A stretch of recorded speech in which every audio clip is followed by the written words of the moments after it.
Тя е само на 21 години, но с кураж за десетима. Ана Мария е единственото момиче шофьор на снегорин в Смолянско. И то на най-опасния и тежък за поддържане високопланински път, този до село Мугла. Мъжете как реагират, като те видят, че чистиш най-страшния път? Очудващо, не вярват. Това не е възможно, ти нямаш категория, всякакви. Никой не може да повярва просто. Собственикът на снегопочистващата фирма също останал учуден, когато момичето дошло и заявило желание да работи една от най-мъжките професии. Още като навърши 18 години дойде при нас, започна като шофьор на микробус, след това изкара С категория и това момиче в момента кара тази техника.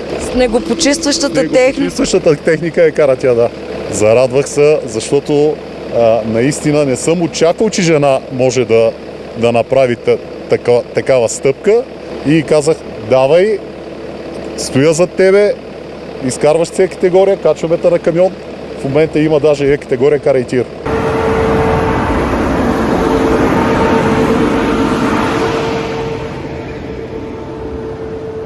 Първия път, като трябваше да чистиш пътя за Мугла, как се почувства?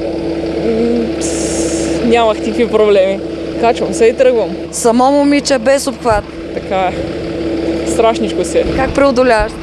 Не знам, не мога да ти обясня и аз. Харесвам ми, любител съм адреналина. През сезона най-страшно било, когато започнат да падат лавини и огромни дървета да се чупят като клечки. Супер много вятър, падат дървета, нещо страшно беше. Просто няма как. Както виждате, сме с вериги, нищо не мога да направите. Просто спирате и това е. Бяхме тук с останалите колеги, оправихме се, слезнахме пеш надолу.